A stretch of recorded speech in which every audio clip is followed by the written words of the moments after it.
The views and opinions expressed in this podcast represent the official stance of Partners for Affordable and Reliable Energy or PARE and are intended to provide educational and informational insights on energy-related topics. While we strive for accuracy, transparency, and fairness, viewers are encouraged to further research and engage in discussions to enhance their understanding. Viewer discretion is advised. There are some na gustong tumulong na hindi mo naman dapat bayaran nationwide. We started in Manila na para masabing media ka, nagre-report sila nangyayari 24/7 para makatulong. So marami kami natulungan sa DCRS. Kasama si Dr. Barry, si bago pa yan sila Omi. So tumutulong kami kapag kami sa kuna, merong emergency na kailangan, dinadala namin sa emergency hospital. And it works up to now. Meron pang DCRH super.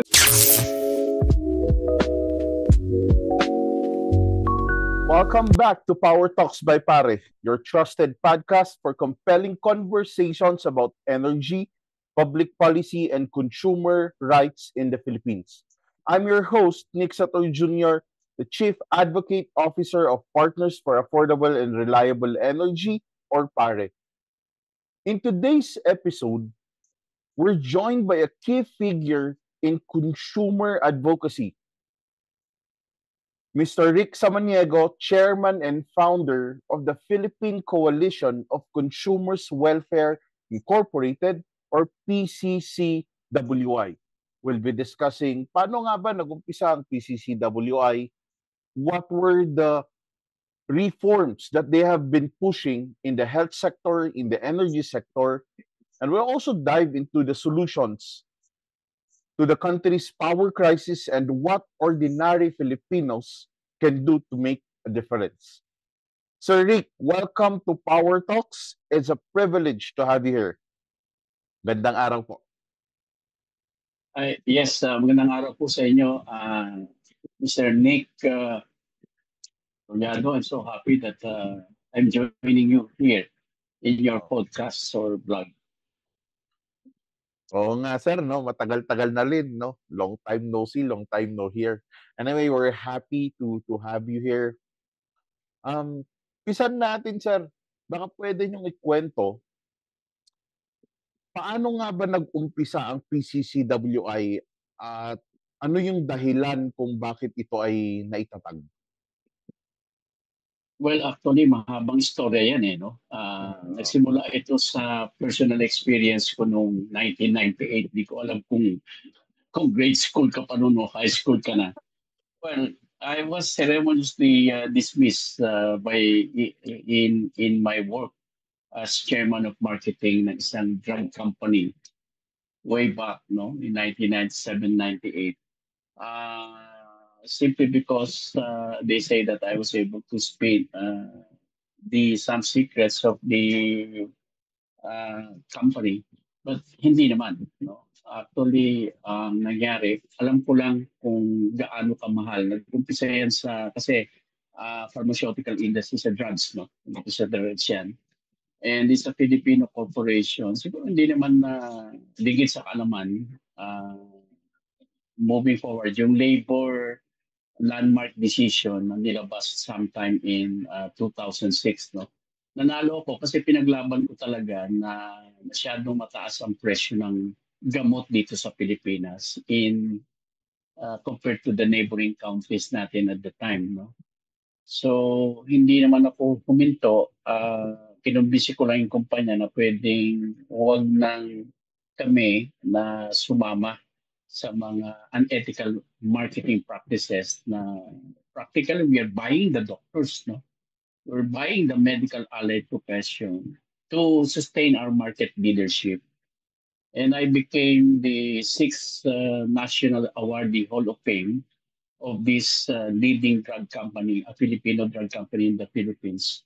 Until nung pinag-aral nila ako sa Amerika, pagbalik ko, I was promised by the chairman of the board na gagawin akong pinakabatang GM ng isang division of this large company.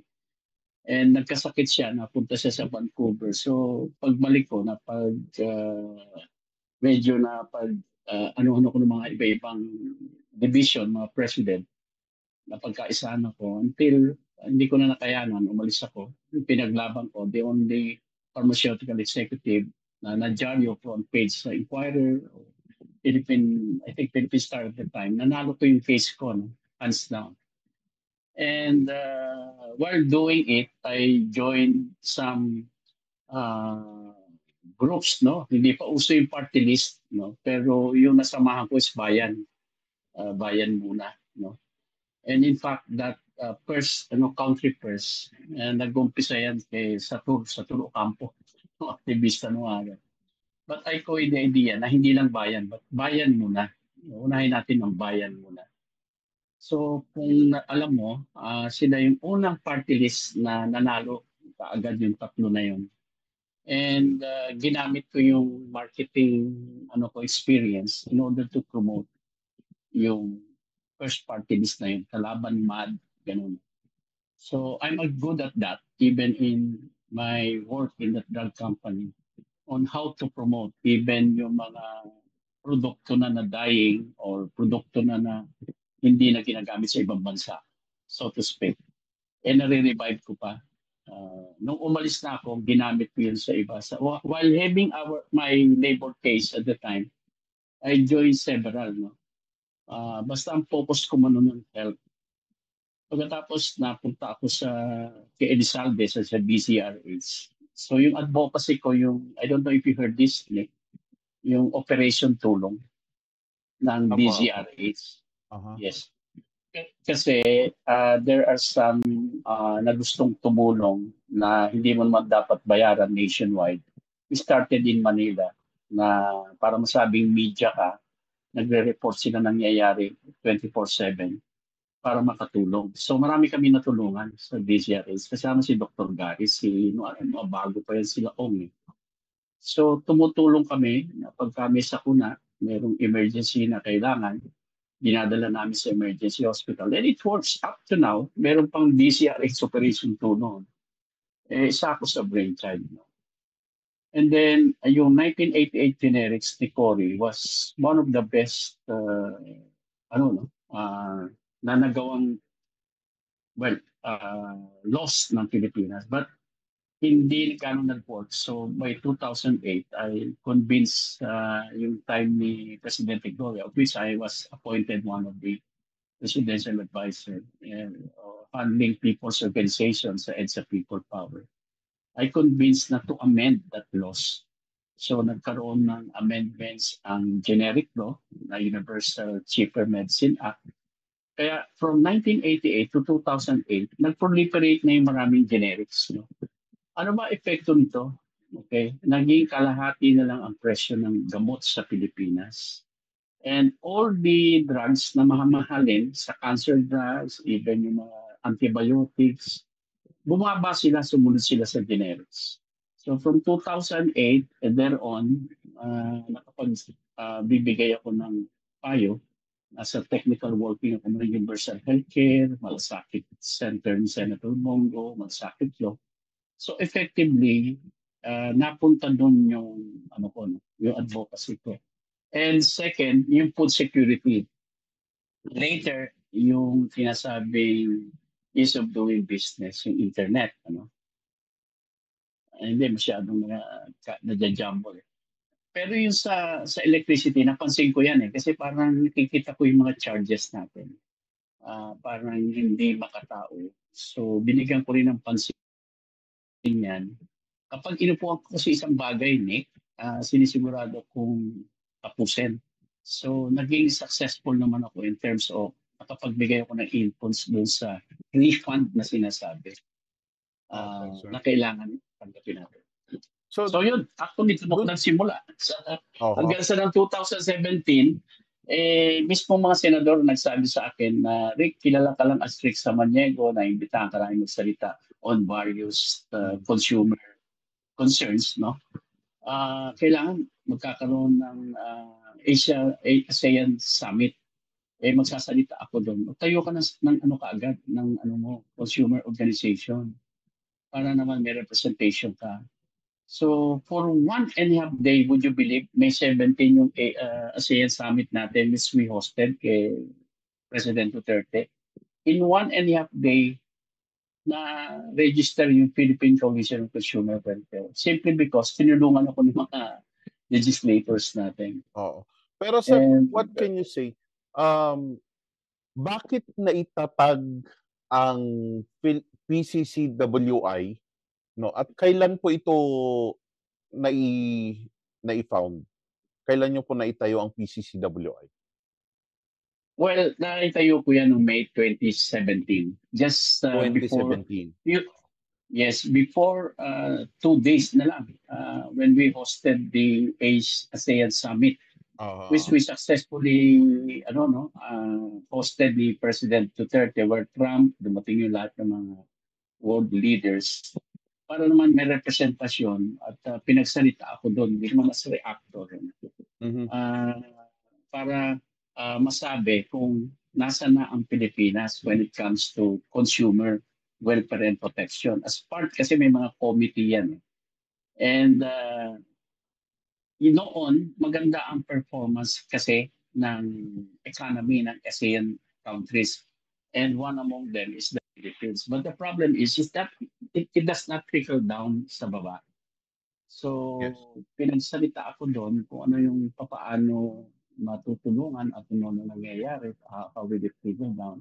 And I think I mentioned one of them, not only the medicines and the healthcare, but also the electricity, the water. So expensive. Yung water, manageable eh. But yung electricity talaga, malaking burden yan. No? Not only sa Pilipino, but there are some expat who lives here na nagrereklamo. So yun yung nag-born out sa akin na talagang kasama ito. Food security, electricity, water. Para Yes po, sir. makasama sa advocacy ako. Oo, ang ganda nung hangarin. So it's more on tinayo ang PCCWI para magkaroon ng boses ang mga consumers in order for you to become the voice of consumers and mapangalagahan ang welfare ng mga consumers. Tama sir, no? Yes, tama yun. Exactly. But during that time, marami naman na na consumer organization group. Kaya lang naging focus talaga ako doon muna sa mga kinakailangan. At I have that excellent networking.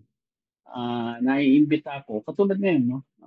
Since 2017, ang PCCWI naiimbita sa executive, legislative, and would you believe judiciary, naiimbita tayo.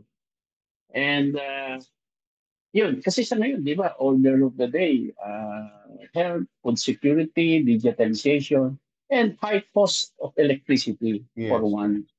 And then, if we move forward na, no, doon sa naging advocacy na pinaglaban namin, ano ba nangyari na doon sa refund?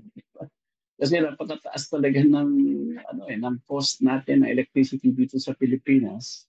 Mhm. And pag nire-review ko actually yung electric bills ko, may mga nadagdagan pa eh. Di ba? I think Opo, dapat sir. malaman So sir, ito ba ang dahilan din kung bakit kasi ang PCCWI is pushing for consumer welfare pero sa halos lahat na aspeto yung sabi nyo nga sa mga kailangan. So you've mentioned health, of course, number one. No, you also mentioned about water. And ito ba ang isang dahilan din kung bakit energy or electricity ay isa rin sa campaign ng PCCWI? Yes, unang-una kasi diyan nanggagaling lahat eh. Pag mataas kasi ang Oo. energy mo, di ba? Talagang lahat it will trickle down eh. Yung lahat tataas na eh. Mm. But the thing is, hindi nga napupuna ito ng consumers. Very resilient ang Pilipino. Hindi sila sumisigaw dito. Ang sinisigaw nila, yung pinaghirapan nila pagka na-ospital ang Mhm. mga ordinaryong Pilipino, even middle income group, doon napupunta yung savings or napapautang. Kaya in that regard, successful kami, di ba? PhilHealth, napataasan namin ng benepisyo. Tapos marami kasi ang tinatakil ng consumers eh. Pero siyempre gagawin natin priority lahat. Ngayon okay naman sa atin na yung health dahil kasi natutukan na namin ng Mhm. Senator Bongoy pa may say. But dito nakikita ko masipag din sila Senator Will Gatchalian, sila Pero ang tanong, kailan ba? Kailan ba yan? Kailan nyo ba may implement ba yan? Ano ba talaga basic problem yan? na dapat i-tackle talaga natin kung paano atake, na I'm sure malaki ang natutulong ko sa'yo dahil nakita ko sinimulan mo eh. Aha. Partners for reliable, affordable energy. Mhm. Ako naman nun, parang universal, affordable, quality medicines. Mhm. Ang nangyari lang, yung mga politiko natin na very creative at meron kwan, tinanggal yung quality, yung affordability, no? Actually, nilagay nila cheaper medicine. Pag medicine kasi pag-uusapan, pag sinabi mong cheap, ang quality is substandard. Yes. Unlike itong electricity, alam din natin na kailangan talaga malaman ng mga bawat consumer yung nangyayari sa industriya ng consumer. Kaya malaking bagay yung pare. Oo. Parang ako nabuhayan eh. Sabi ko nga sa iyo eh, 1998 or 2000, yan ang 2012 na ngayon pinag-usapan uli in Oo 3020. po. So, paano nyo mailalarawan ngayon yung epekto ng problema sa kuryente sa mga consumers? Lalong-lalo na yung mga nasa laylayan, mga um, consumers natin na nandun. Ano ba yung epekto Alam sa mo, yung problema ng kuryente? Ngayon kasi mostly ang problema natin, number one, tayo pa rin ang pangalawa sa pinakamahal na presyo ng kuryente dito sa Asia. Pangalawa, etong brownout. At eto nga, summer na naman. So, aasahan natin, meron na namang yellow at red alert. May posibilidad na naman na magkaroon ng rotational brownout. So, ito yung mga problema natin sa Philippine energy sector. At paano nga ba ito nakaka-apekto sa mga consumers? unang-una, actually, resilient talaga tayo mga Pilipino eh. Matagal na actually problema yan. Ano? Ako ay was able to make a break for the last 2 days. Ano? Punta ako ng Zambales, tapos maganda yung hosting sa amin doon. And could you imagine, experience ko na naman ng brownout. And for quite some time, hindi ko na-experience yan. Pag umuwi ako ng Cagayan, ganun din. Ngayon, may nilapit sa akin na problema sa Mindoro, no? Na medyo I'm proud to inform you, sana kung okay lang sa'yo, na may pinagtulungan kami ni Senator Rapi Recto bigla. Rapi Tulfo. Aha. Yung nangyari sa Mindoro, alam niyo yun, ano? Sa Mindoro, na hanggang ngayon, ang problema, billions kasi ang bayad, na hindi mabayaran ng cooperative doon. Pero Yung electric tinulungan namin sa cooperative. No? yung electric Yes. cooperative na sumisigaw na sila doon na paano yun, nagbabayad naman kami tapos lahat na lang itong binabayad namin, nakikita namin system loss. Ano mga ginagawa ng gobyerno? Pero para lang hindi ma-solve yun, dahil kasi Holy Week, about 2-3 years ago, kahit bakasyon si Senator Rafi, inaction na naman. Pero again, that is a band-aid solution eh. But then, inaayos ko yun inaayos namin ni Congressman Odi Tariola. Ngayon, going back doon sa tanong mo, paano natin, nandun na ba tayo sa susolusyonan o doon sa Yung parte na epekto ano niya, ba? sir, ano ba yung epekto ng problema na to sa mga consumers natin? Naapektuhan Kahirapan. ba sila o hindi? Sa mga problema Hindi, natin, mahal na super. presyo, brownout, no? Sa mga Alam mo, nakakausap niyo, sir, sa mga consumers na nakakausap niyo, ano po ba yung reklamo sa inyo o ano yung mga hinaing nila sa inyo na paano daw nakakaapekto yung problema natin sa kuryente? yung nga lahat nagtataas ang presyo. Pangalawa, halos 88% of the Filipinos nabubuhay sa utang. Yan sa bagong statistic, nakakasama ko si Secretary R.C. Balisacan, NEDA, Economic and Finance. Ngayon, talagang one is food security. Tapos paano nila babayaran yung kuryente na nila? Pinangungutang pa yan eh. Kaya ngayon, yung iba marami pang nai-scam eh. Kasi pasok ng pasok ko. O kayo ba'y walang o mag-ano kayo, mangutang kayo sa amin, 5,000, 10,000, napakabilis para bayaran nyo yung kuryente nyo, no? They end up na parang sila yung niloloko. So dumudulog sa atin sa Philippine Coalition of Consumer Welfare. So paano nating tinutulungan? Sinasabi natin sa cyber, tapos yung mga uh, agencies na pwede makatulong. Pero pag dinapit sa amin, talaga nare-resolve natin. Kasi nandiyan naman sa akin pinaka-effective, sumbong nyo sa Presidential 888. Kasi na-actionan na yun. sumbong nyo sa Anti-Red Tape Authority. Ina-action na nila yan. Pero mind you, there are 9 agencies that takes care of the consumers. Pero itong sinasabi ko sa inyo, ito uma-action sila. Mhm. Nasasaktan, talaga nasasaktan sila, pero talagang kauna-unahan yung problema sa maihahapag nila sa na pagkain sa mesa. Wala pa silang kuryente. Walang magawa ang gobyerno kung paano mapababa ang presyo. Yun, ano ba pwedeng matulong ng Philippine Coalition of Consumer Welfare, sabi sa amin. Sabi ko, sulatan niyo ako, tapos sabihin niyo yung mga i-attach niyo yung photo screen na para unison tayo na masabi sa kanila sa mga kongresista. Kasi itong mga kongresista, sinasabi naman nila pero ang tanong, may resulta ba? May Oo. action ba? Nung nagkaroon kami sir ng focus group discussion sa may Batangas, no?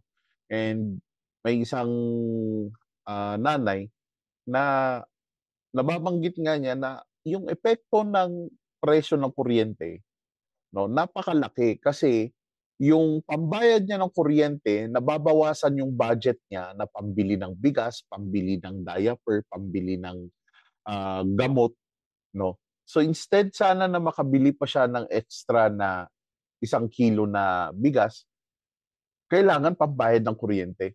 Kaya kaya yun sa atin nga po ng mga consumer groups, isa na pinaglalaban natin is affordable and reliable energy. Na sana mapabawasan natin ang presyo ng kuryente because we are second, no, of the highest electricity rate in Asia. And tama yung sabi mo sir, no, it has been a long time, ang tagal-tagal na nito. Hanggang ngayon wala pa ring resulta. Pero hopefully as we join forces, as we unite, tayong lahat ng mga consumer groups, hoping that we could influence our policymakers, no, para bilisan ang pagpapababa sa presyo ng kuryente. Sa tingin nyo ba sir, ano nga ba yung dahilan na meron tayong ganitong problema? Ano ba ang dahilan kung bakit ang taas-taas ng presyo ng kuryente natin, laging may brownout? Bakit ba may mga ganitong problema, sir? Well, unang-una, sinasabi nga, identified na namin yan. Yung corruption, number one. Kasi ang nilalapitan ng mga distributors o yung lahat ng power facilities are our legislators. No? Pag kinausap nila yung legislators, kasi kagaya niya, I just hope sino mga sa Kongreso, si Dan Fernandez ang active, di ba? Si Rufus Rodriguez, si Win Gatchalian, si Larissa Ontiveros, Amy Marcos. Malaking tulong sila sa atin. Pero ang nakikita ko talaga, dapat may ayos yung ba't korupsyon? Napakalaki ng kinukolekta nilang tax. No? Bukod sa sin tax, bukod sa government tax, lahat na lang tax. Tapos pag nakikita pa natin yung lagi yung monthly bill natin, nandun at nakikita natin hindi lang yung sa system loss May makikita pa yung subsidies, may makikita na, nandiyan na yung universal charges, may fit-all pa, renewable energy, and other charges. No, yung sinar sa akin monthly, masabi ko lang ba kasi makalimutan ko, about 44% yung sobra na nakita ko. Kasi akin acceptable lang sa ngayon yung generation charges natin, transmission, And distribution. o saka distribution and government taxes. And all others, talagang hindi alam ng tao yan. Kaya nga sinabi kong resilient, tama ka bibili na lang ng bigas di ba? Ibabayad pa para bawat Pilipino ngayon nagtatrabaho na lang para makabayad sila sa monthly bills nila. Specifically, yang ng kuryente. Yun lang ang kanon. Dapat talaga ibayo natin pagtulungan ito. At yan, sinimula na. Sabi ko nga sa'yo, sabi sa gamot, from 1988, yung generics ni Cory na napakaganda. Kailan na-amend? 2008. And how many years is that? Imagine. So, it's really an uphill battle. Pero kailangan lang talaga may tututok na kamukha mo, tututok na kamukha ko, sasama sa atin. Nasa advocacy natin ito. Susulatan natin yung mga legislator, let's avail of the social media network diyan, yung mga free public service discussion, nandun lahat matutukan natin. Oo nga, sir. Kaya hirap na hirap na talaga eh. Hirap na hirap. Ginagamit pa ng politiko, di ba? Yung ako, Opo, opo. kuryente. Lahat na lang eh. Murang kuryente, murang ganyan. O lahat ipapangako. Yung party list, may FPJ, Batang Quiapo. Parang dokuhan na eh. Di ba? May agimat. Pero yung para sa atin, minsan hindi na-approve eh. Tulad yung Oo. anak ko nasa academe. Meron sila yung para si Joyce, di ba? Nasa academe, mga professor lahat para maiayos yung visa natin. Nag-submit few years ago ng party list nila. Alam mo kung na-disapprove, samantalang 5 years na nilang ginagawa yun. Dito sa isang party list na, alam mo na, nagbubudot, tapos Oo bigla nga. nakapasok lahat silang pamilya nila, dynasty nandun na. So, Oo. yun yung masakit, no? Talagang masakit sa atin para yung mga mataas na bilihin nito na nag-uumpisa talaga sa taas ng electricity natin. Mhm. Kaya yun, palagay ko lang ang masasabi Oo. ko din. Sir, meron tayong mga regulators. We do have the Department of Energy, andyan din po ang Energy Regulatory ERC. Commission, o ang ERC. Yeah. Andyan din ang NEA para sa oversight ng ating electric cooperatives. Pero tingin niyo po ba, sir, sapat yung ginagawa ng ating mga regulators para matugunan itong problema o para matulungan yung mga consumers o kulang pa? Alam mo, actually, sa akin, sinasabi ko nga sa'yo, pag inumpisahan ko, gusto ko may resulta eh. Mhm. Hindi naman mabago na umaaksyon naman ang mga ERC, dumaaksyon yung DOE. Pero bottom line, may nangyayari na ba? Halimbawa, yung sinasabing refund natin noong 2012 pa yun. Inumpisahan namin yan 2000 eh. Mhm. Di ba? Merong mga legislator na pinupuna yung DOE, pinupuna yung ERC. And I'm sure alam mo na in 2024, sinabihan na ng ERC ang Meralco para bayad sila ng at least 21.8 billion pesos na ma-refund na yung customer. And mind you, since 2002 to. And then, pagdating ng January 2025, meron na naman silang abiso sa Meralco. I think 19.7 billion. Mhm. Now, ang tanong, alam ba ng mga ordinaryong consumer to? Tayo na nakakaalam niyan. No? Pero kung talagang ipaalam natin yung rights nila na ano na nangyayari. Katulad ngayon, ang totoo ako, ngayon na uli ako tumingin sa Meralco bills ko dun sa kung paano kami chinards. No? And then nakita ko ang daming dagdag. So talagang nakakagulat na. I think we have to revisit also how we will amend, no? Para klaro kung ano lang yung pwede nilang i-charge sa consumer. And Yes. at this time, I think what is really needed is consumer representation. Yeah, I May, may, totally agree, sir. Yes. Minsan nakakalungkot, akala natin kung merong refund, dapat matutuwa ang mga consumers. Pero ang hindi naintindihan mga kababayan rin natin kung minsan ay nagkaroon tayo ng refund kasi na-overcharge tayo. Nasobrahan yung right. singil sa atin, kaya nagkakaroon ng refund. So hindi dapat tayo natutuwa kasi kapag hindi natin nakita na sumobra pala yung singil niya sa atin, abay thank you na, no? Hindi na tayo Right. hindi na natin mare-refund 'yan. Kaya Hindi. more than the refund, sana ayusin ni ERC yung projection na sinasubmit ni Meralco, or not only Meralco, in general to all na ating mga private or electric cooperatives, no? Sana ayusin nila yung tamang projection kasi that's the reason that we are being overcharged, because minsan nagkakamali sila sa kanilang projection. Mali yung planning, mali yung projection. That's the reason that we are being overcharged. And then, pag walang tumutok dyan, naku, wala na, nakalimutan na. Pero kung natutukan, ayun, nagbibigay ng refund. Katulad nga po yung ngayon, um, Butch Hunya has presented some evidence, no, the pieces of evidence that the refund should be more than 100 million. But then, ang refund lang na binibigay nila is like 21 million lang. No? So, nakakalungkot na paulit-ulit na refund. Ah, nakakaawa tayo mga consumers na pag hindi natin nabantayan. No? At saka, pag naningil sila, maniningil agad-agad, bawas agad, bayad agad. No? Pero pag nag-refund, Totoo yan. ang tagal ng refund nila. No?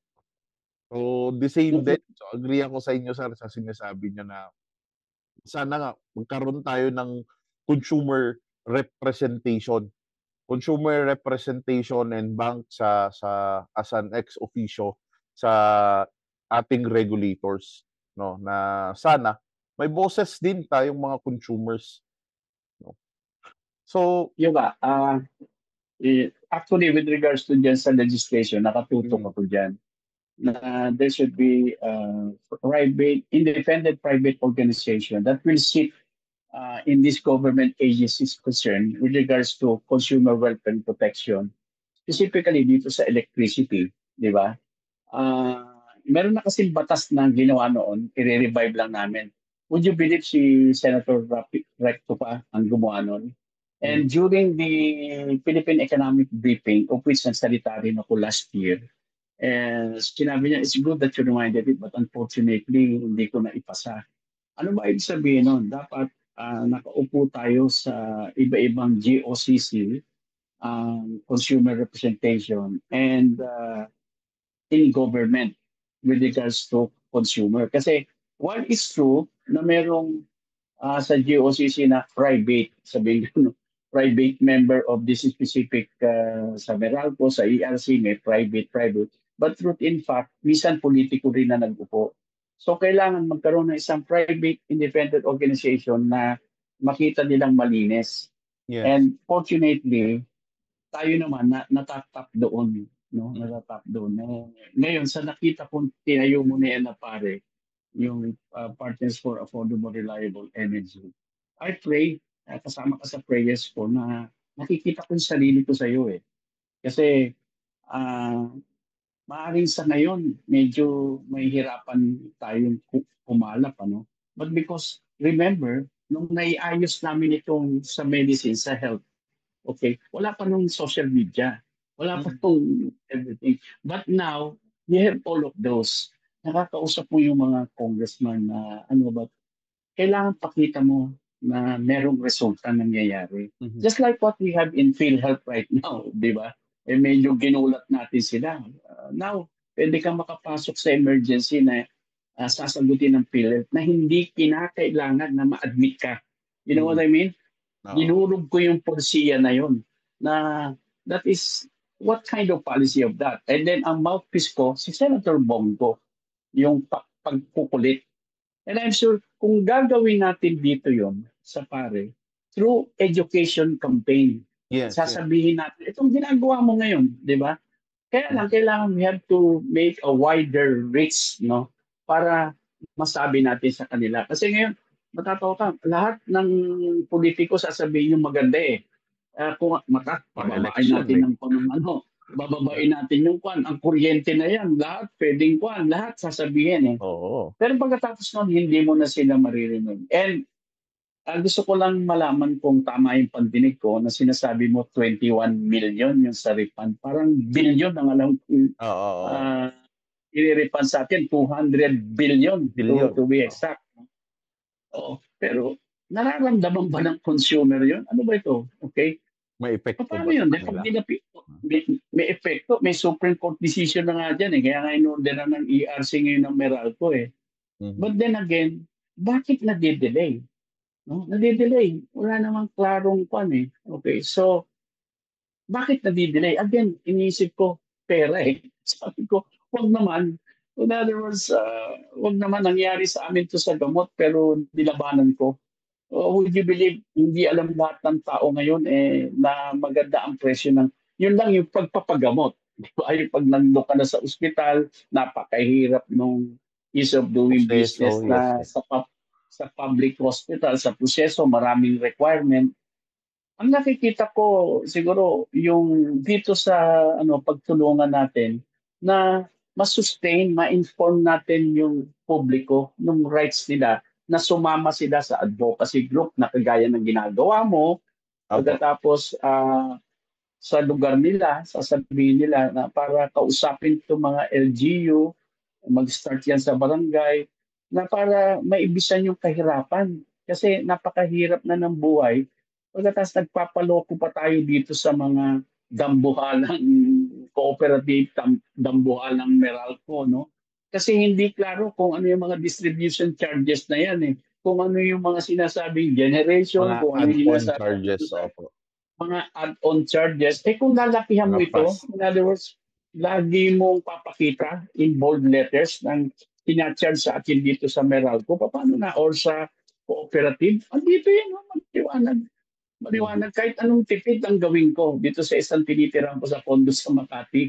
O, kailangan lang mag-work ka ng less Layo mo ng than... konti, sir. Hindi nakita yung amount Oo. mo. Hindi, yung amount mababa na kasi umalis ako di ba nag-auto. Yes, sir. So, Yan yung mga yung sa add-on bill charges. ng Meralco, Mga yung pass-through. add-on charges, Yes po. imagine ako ngayon lang natitipid ako in short, natitipid pa rin ako. Pero sabi ko, nung kinumpute ko on the average, 44% for the last 6 payment ko, ang nandito sa parang hindi makahulugan na charge ng Meralco. Ngayon, masarap pakinggan ng mga politiko na sinasabi na may house bill na kami na nilagay ito. Tapos nandiyan na yan sa Senado eh. Mhm. Come to think of it, baka by 2028 yan pa rin ang pag-uusapan natin. Now, with an organization na pinound mo like PARE, ang gandang pangalan eh. Partners for Affordable, Reliable Energy. You know, this is really something else na dapat makarating sa sambayanan. Lalo na inumpisa mo din dyan sa Benguet, Mhm. Alam mo, ang dami kong tinaya. I was even threatened. Sabi doon sa misis kong nauna na namatay sa cancer, sa pressure and stress. Uuwi dyan sa Maniego galing sa abroad, nag-aral sa US. Nang kabaong na lang na puti. Kasi nilabanan ko mga drug companies, multinational companies. So, napa-amend ko yung Universal Affordable Medicine noong 2008. So yan, palagi ko maganda eh.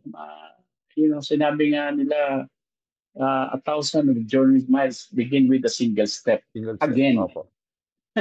with you, palagay ko, and us, pwede natin pagtulungan yan. Oo nga, sir. As a matter of fact, I totally agree it's an uphill battle.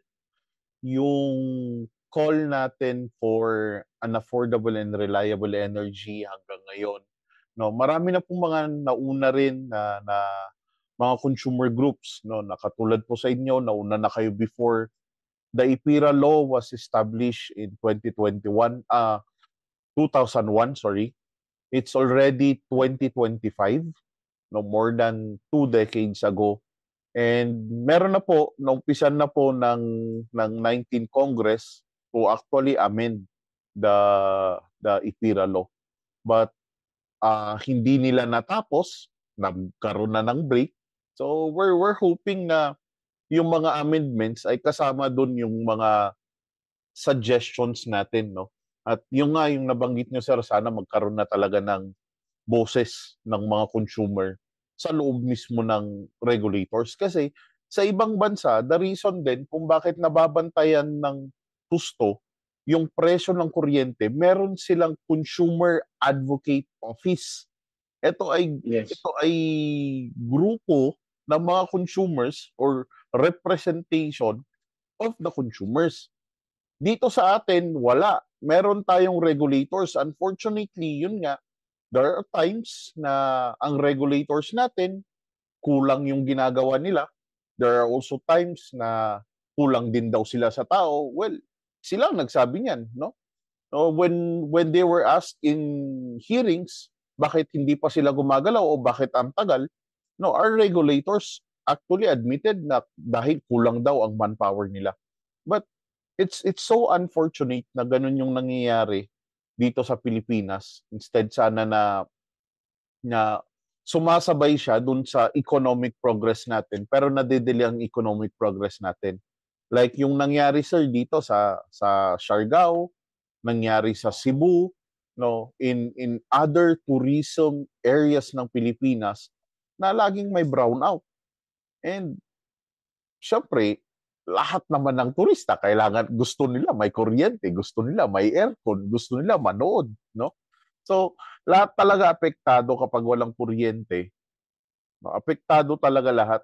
And pati sa Batangas, sir, marami kaming na-interview na mga factory naman, mga business owners. No, nahihirapan sila kasi kapag nag-brownout, walang production. No? At the same time, pag nagkaroon ng power surge, yung biglang pag-off ng ilaw tapos biglang mag-on, no? Nasisira yung mga equipments. No? Yes. Yung ref nyo masisira. You know, imagine kung yan ay planta, nasira yung equipment nila. We're talking about millions of pesos. It's not, hindi yan barya-barya. So, lugi yung mga negosyante, kaya apektado talaga lahat dito sa problema at issue ng kuryente. At masaya rin ang kami sa PARE, at least andyan po ang PCCWI na regardless sa sobrang dami ng issues on consumer welfare, ay buti na lang sir na isama nyo ang energy as isa sa mga campaign nyo kasi kailangan talaga, it's an uphill battle pero kung magkakasama tayo, mas maraming boses, siguro mas mapakinggan tayo at mas mapabilis ang pagbabago.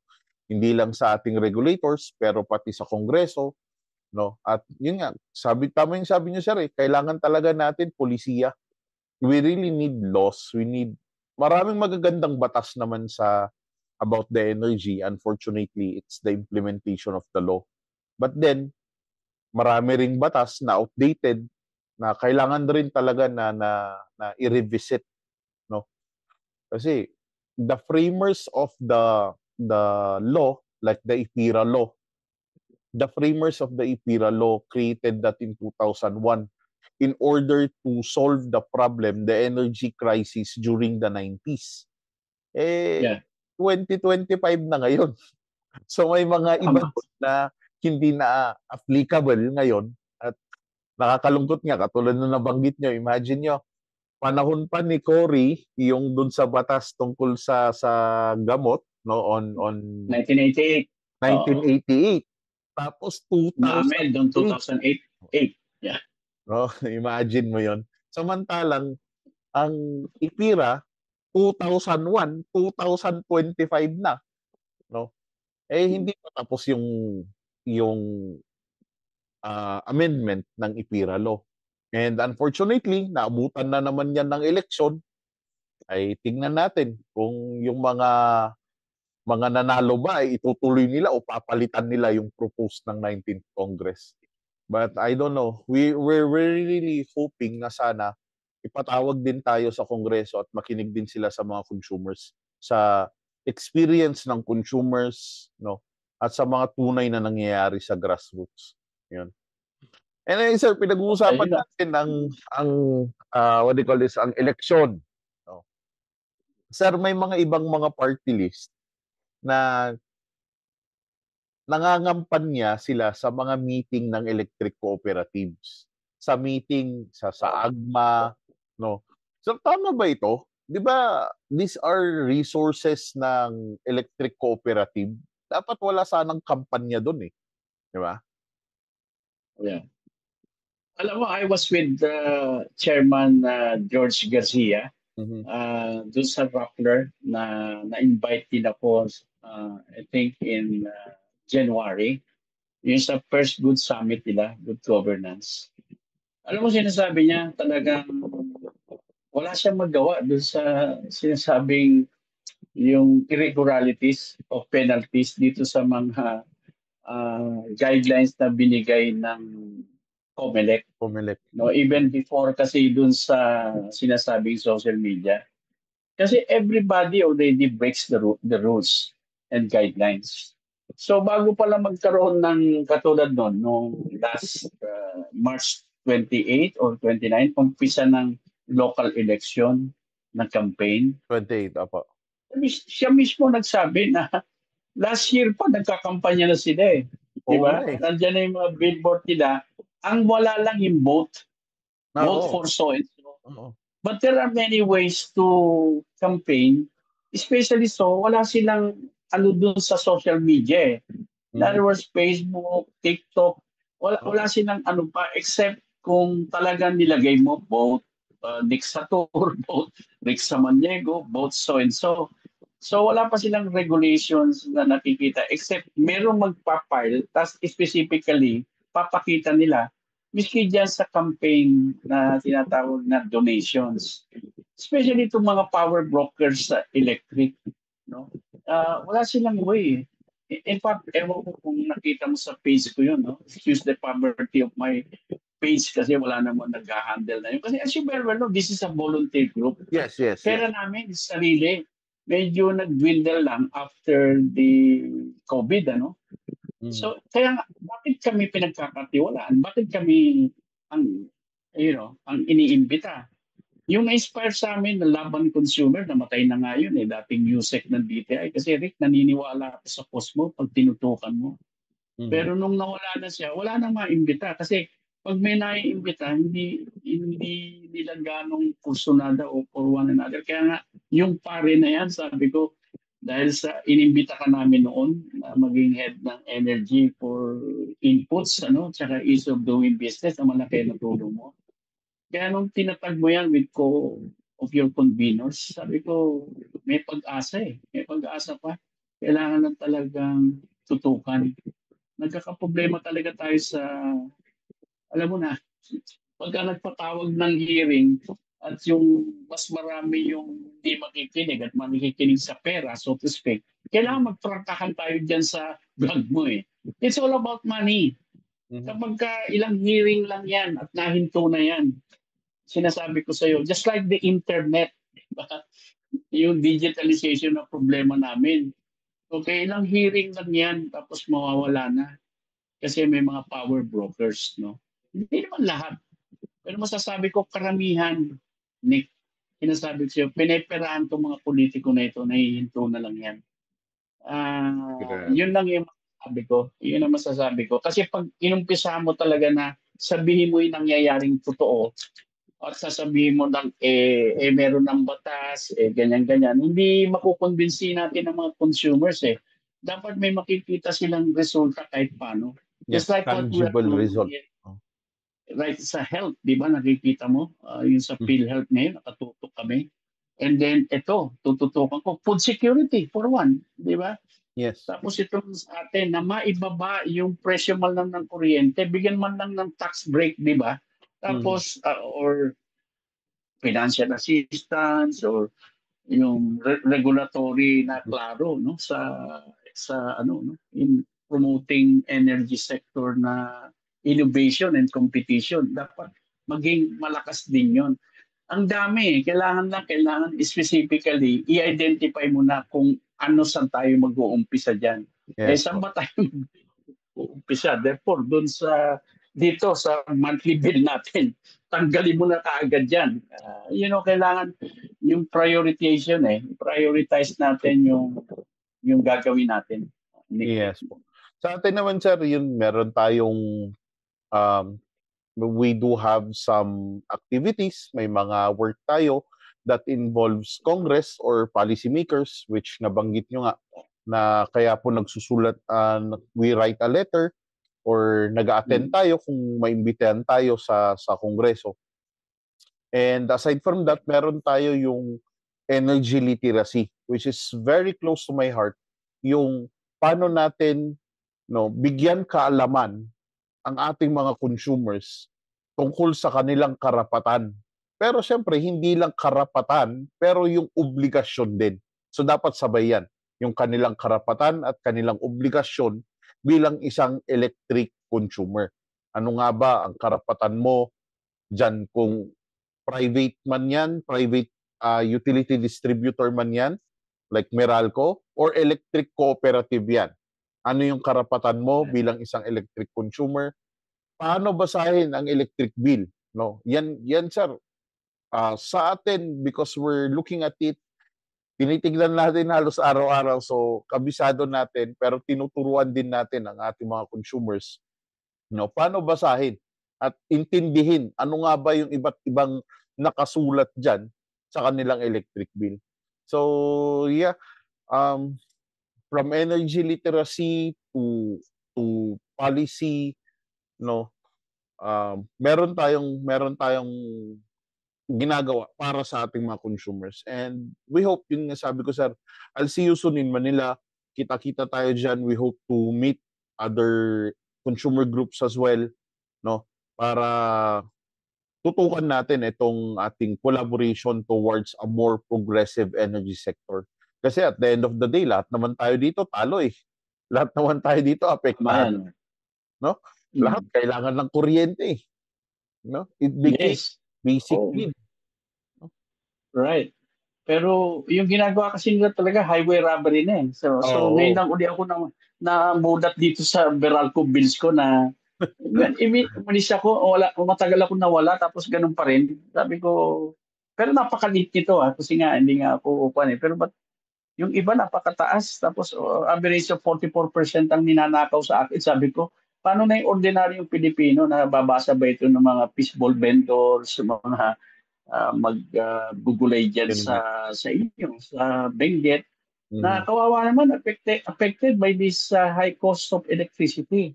So, siguro kailangan din ng timeline, no? Siguro para paano natin ma-achieve ito, ang ano natin, goals natin dito.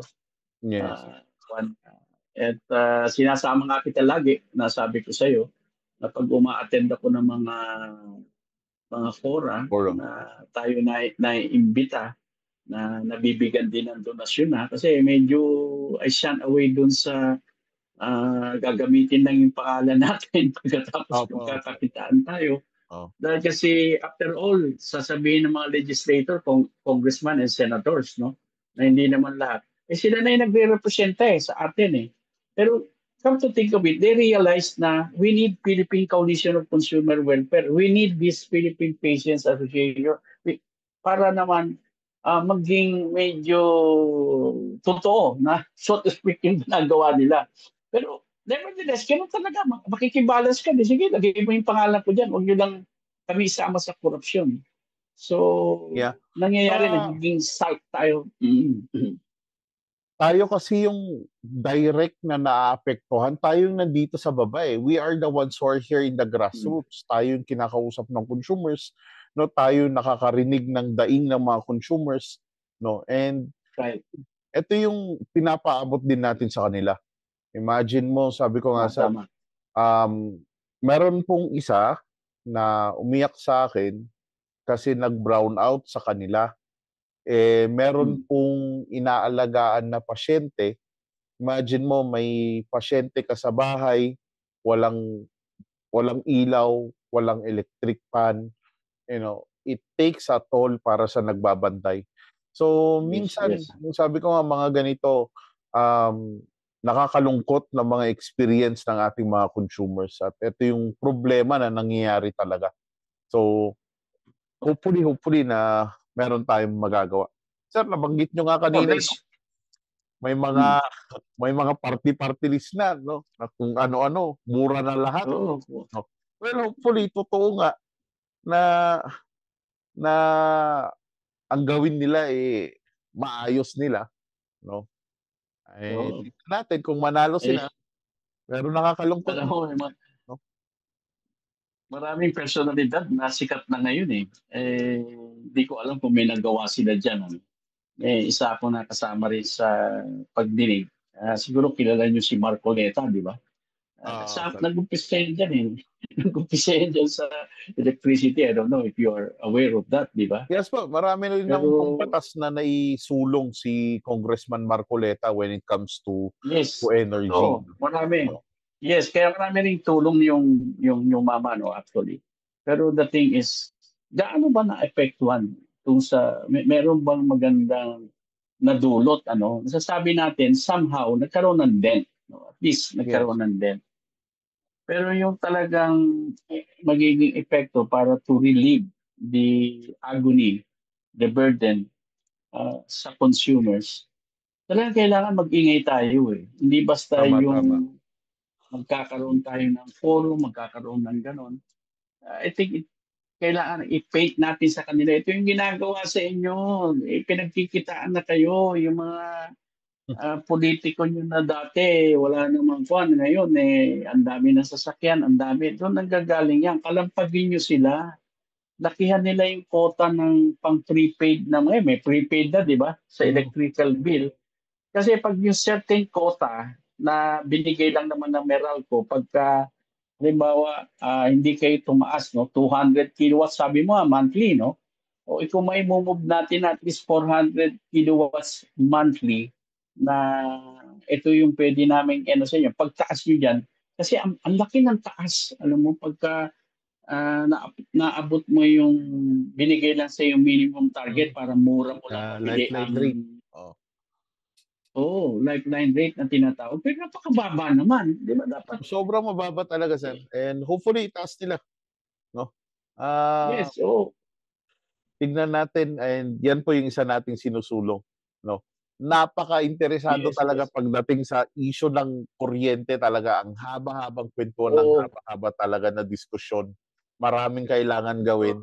Pero, no, everything needs to end. And malapit na po tayo. Sir, ano ba ang advice mo sa ating mga tumatakbong politiko? Una. And pangalawa, ano naman ang bilin mo para sa ating mga consumers? Well, unang-una po, nagpapasalamat ako sa binigay mong pagkakataon. Natutuwa, pinagdadasal ko na maging tuloy-tuloy ang pare. No? Mm. Tapos lahat, yung sa'yo na, lahat ng goals mo dyan, okay, magkaroon tayo ng timeline, saka excellent networking, consistent yung kailangan consumer education natin. Ano? At saka siyempre, kailangan may tumulong sa'yo when it comes sa atin, when it comes Yes. to financing our advocacy. Kasi remember, itong mga politiko nito, talagang napakalaki ng pondo na ginagastos para lang pasikatin yung certain advocacy nila pero walang resulta. Sa akin, kailangan itong mga politiko na ito, magkaroon naman sana ng konsensya na pagka napwesto na. Kasi marami kami nasuportahan in the past, on scale of 1 to 10, 9. Mm. Nasasarapan, nakakalimutan na sila, nalilista sila dun sa talagang obligasyon nila sa ordinary consumer. In all aspect, food security, electricity, yung digitalization na yan, ang internet natin napakabagal. For 2.5 years, nasayang yun sa COVID. Ayaw naman nilang papasukin yung maraming players, hanggang 2, 3 lang. Di ba? Kung di pa namin nasabi kay BBM, nagkaroon ng pagkakataon na yung unserved ba, lagyan ng Starlink ni Elon Musk, no? Kasi yan umpisa communication Kahit yung education campaign na gagawin natin sa electricity, na mag-iingay tayo dapat ang consumer makialam at kailangan sabihin nila yung hinaing nila na ito nagpapahirap sa amin yung umpisa sa electricity. Ganon din sa investment. Kaya nga ayaw pumasok ng ibang investor dito Napakamahal ng electricity natin. Yun sa political side. And kung meron akong pagkakataon na wish and prayer, maiharap natin ang mga independent private consumer organization na nangunguna ang PCCWI. Pero gusto ko mag-present ka kay Presidente ng goals mo at lagi tayong nandun, yung consumer representation. Kasi tayo nandun na as a private development partner. Aha. Pero with aspect of electricity, talagang ikaw mas nakakaalam ka and turf mo yan. Ngayon doon naman sa mga consumers, no, dapat to makialam tayo. Join the advocacy group. Tapos sulatan niyo po yung ating presidente, yung Presidential 888, na magbigay talaga ng assistance sa inyo when it comes to reducing tax. Kasi yan, pag nireduce mo yung government tax, na pag-usapan natin yan, bababa yung kuryente. Oo naman. I-subsidize Oo naman. nila. Subsidize nila yan kasi taong-taon umuupo ako sa GAA National Expenditure Budget Hearing.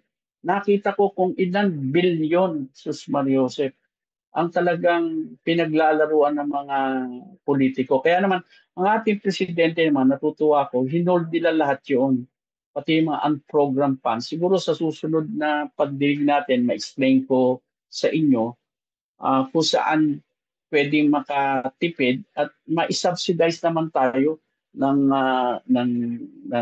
at mga consumer with regards to electricity. Sa polisiya, ganun din. Kailangan magkaroon ng competitiveness, innovation, at clear regulation when it comes to charging consumer dito sa monthly bills natin na pinag-aralan ko. Andun din pala, kala ko natanggal na, Nick. Nadagdagan pa. Jesus Mariosek, meron pa silang fit all renewable. No, di ba? Sabi ko. So yun lang, Nick. Sana this is just the first time. And then second time, mag-usap ulit tayo. At lagyan Yes, natin sir. ng specific goals and timeline to achieve all of this. Maraming salamat. It will be an honor. Thank you very much. Maraming salamat to our chairman and founder, Mr. Rick Samaniego from Philippine Coalition of Consumers Welfare Incorporated. No, maraming salamat sa